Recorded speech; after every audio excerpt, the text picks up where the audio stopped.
श्री भूषण भैया, इनसे रिक्वेस्ट किया, इन्होंने सारे रिसोर्स प्रिंसिपल मैडम की सहायता से हम लोगों को उपलब्ध कराए और ये भी कहीं से लाए गए हैं, समझ में आया ना। क्योंकि ये अर्थवॉर्म की भी बहुत सी वैरायटीज़ होती हैं। अब मैं आपको इनके बारे में थोड़ा डिटेल बता देता हूँ इसी जगह उतर के।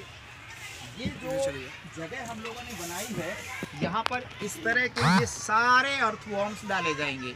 तो अब आप क्या सोचते हो, क्या इसी तरह के प्लास्टिक में डाल देंगे? बताओ बताओ, क्या प्लास्टिक में डाल देंगे? ऐसे रहेगा तो कभी धूप मिलेगी, कभी हवा नहीं मिलेगी, कभी कुछ मिला कभी कुछ मिला, बेचारे मर जाएंगे। इनके रहने के लिए एक इकोलॉजिकल वातावरण यहाँ तैयार किया जाएगा जिस माहौल में ये रहते हैं। तो मैं आपको अभी 10 मिनट या 2 मिनट के अंदर ये बता देता हूँ कि ये इनके लिए इकोलॉजिकल वातावरण बनाया कैसे जाता है। सबसे इम्पोर्टेंट चीज़ तो मैं आपको ये बता दूँ। चलो एक क्वेश्चन आप ही बताइए, ज़मीन पर रहने वाले उस एनिमल का नाम बताइए जो सबसे ज़्यादा भोजन करता है।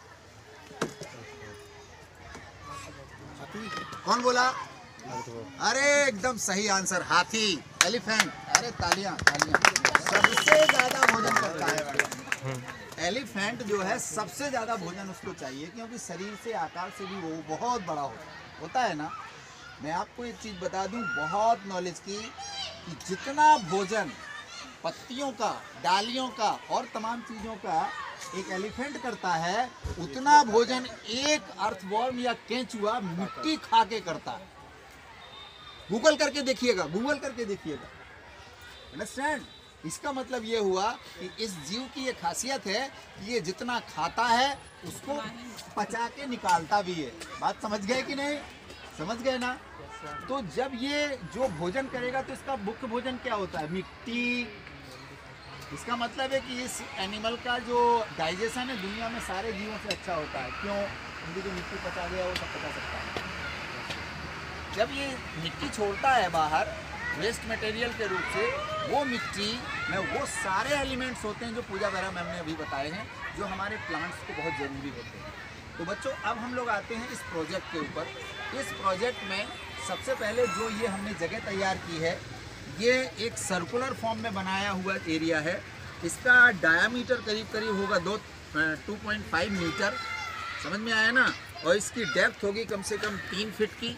इस जगह पर हमें वर्मी कंपोस्ट का ये प्रोजेक्ट पूरा बनाना है। सबसे पहले क्या होगा कि जो वेस्ट जानवरों का खाया हुआ चारा होता है ना, वेस्ट जो भूसा वगैरह छोड़ देते हैं, पत्तियां छोड़ देते हैं, या जो जगह जगह पेड़ पौधों के नीचे पत्ती और ये हरे भरे पौधे या घास वास वगैरह होती है खराब, पहले उसकी एक लेयर बनाई जाएगी। उस लेयर के ऊपर काऊ डंग यानी गोबर मंगाया जाएगा, लेकिन वो भी गीला गीला नहीं होगा, वो भी कम से कम 6 या 7 दिन का होगा। और उसको भुरभुरा बना करके उस वेस्ट जो पशुओं का वेस्ट चारा होता है उसके ऊपर एक लेयर बनाई जाएगी उसकी। इसके बाद मिट्टी की लेयर आती है। समझ में आया कि नहीं? जब मिट्टी की लेयर आ जाएगी, एक चीज़ और देखो, इस जगह पर देखो, इधर एक जगह खाली पड़ी है और ज़मीन दिखाई दे रही है। आप में से किसी ने नहीं पूछा कि ये क्यों छोड़ी गई है? क्योंकि ये अर्थवॉर्म कुछ ज़मीन के 2-3 फीट तक रहते हैं, क्योंकि इसकी आंखें नहीं होती हैं, याद रखिएगा। लेकिन इसकी स्किन के सेंसर इतने स्ट्रॉन्ग होते हैं कि ये रोशनी को बहुत जल्दी फील कर लेता है। तो ये कहाँ भागेंगे? रोशनी के दूर, अंधेरे की तरफ जाएंगे, ज़मीन के अंदर जाएंगे। कुछ तो इतने अंदर चले जाते हैं कि कई वर्मी कंपोस्ट प्रोजेक्ट हमने देखे हैं कि लोग ऊपर 2-3 फीट खोदते हैं, बोलते हैं गए कहाँ। वो इसी वजह से, क्योंकि गर्मियों के सीज़न में जब ज़्यादा धूप पड़ती है और सूर्य की रोशनी ज़्यादा आती है, तो ये बेचारे अंदर की तरफ चले जाते हैं। ये पानी की तरफ भागते हैं। अगर पानी इनको नहीं मिलेगा ना, नमी इनको नहीं मिलेगी, तो ये सरवाइव नहीं करेगा। तो बच्चों जब ये 2 लेयर बन जाएगी, तीसरी लेयर मिट्टी की आएगी। मिट्टी की लेयर आने के बाद फिर से हम लोग वही वेस्ट मटेरियल डालेंगे। पशुओं का जो छोड़ा हुआ चारा है, या वो कुछ पत्तियां हैं या कुछ है, समझ में आया ना। और फिर उसके ऊपर जो है फिर से मिट्टी डालेंगे, और मिट्टी डालते समय फिर उसके ऊपर एक गोबर की लेयर बनेगी, और तीसरी पे आकर के पूरी मिट्टी। अब ये कहाँ रखे जाएंगे? ये पहली मिट्टी के परत के 6 इंच नीचे रखे जाएंगे, अलग अलग जगह पर, अलग अलग जगह गड्ढे बना करके। अब मुझे ये पता नहीं है कि इनके प्रजनन के बाद इनकी कितनी वैरायटी, इसमें कितने कितने डेवलप हो जाएंगे, लेकिन ये पक्का मानिए कि जब ये मिट्टी खाएंगे और मिट्टी छोड़ेंगे तो जो छोड़ी हुई मिट्टी है, अगर उसका कलेक्शन आपने कर लिया 1 किलो का भी, इस समय मार्केट में वर्मी कंपोस्ट के पैकेट बिक रहे हैं, पैकेट।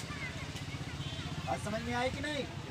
तो इसकी ज़रूरत इसलिए पड़ी, जैसा पूजा बारा मैम ने बताया, क्योंकि केमिकल फर्टिलाइजर से हमारी जो लैंड है, सॉइल है, उसकी जो फर्टिलिटी है वो थोड़ा सा रिड्यूस होती चली जा रही है।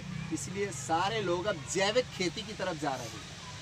तो जैविक खेती भी इससे आप समझ लीजिए क्या होती है कि इसी तरह के फर्टिलाइजर यूज करने से ही ये जैविक खेती होती है। और ऑर्गेनिक फार्मिंग इससे, उससे जो गेहूं निकला, उससे जो फ्रूट्स निकले, उस वाले से, केमिकल वाले फर्टिलाइजर से नहीं। जो भी खाओगे आपको बिल्कुल हार्मफुल नहीं होंगे। अदरवाइज केमिकल फर्टिलाइजर से तो बहुत से आपके बीमारियां जो है अब शरीर में आने लगी हैं।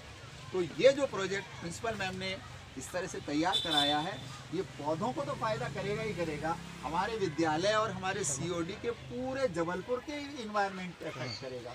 क्योंकि एक जगह इस तरह से कोई बनाई गई चीज़ है, ये मोटिवेशन दूसरी जगह भी जाएगा।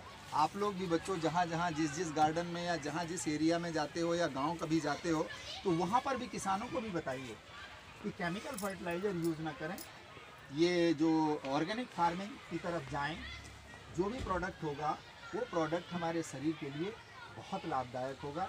मैं इस प्रोजेक्ट के लिए प्रिंसिपल मैम को, पूजा बारा मैम को, श्री त्रिपाठी जी को और भूषण भैया को खास तौर से थैंक यू बोलना चाहूँगा कि सभी, और अनीता मरावी मैम ने तो इसको इनिशिएट ही किया था, वाटर हार्वेस्टिंग सिस्टम और वर्मी कंपोस्ट को।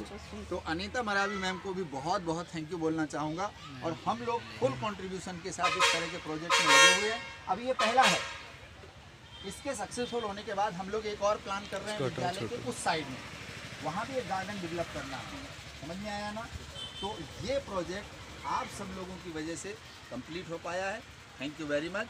जब मिट्टी मिट्टी जो बनेंगी सारे फ्लावर पॉट्स में, गमलों में पौधे हैं, उनमें आप ही लोग लगाएंगे मैडम? आप कभी कभी इनको लेके आइए और गार्डन में वो पूरे प्रोसेस दिखाइए, है ना?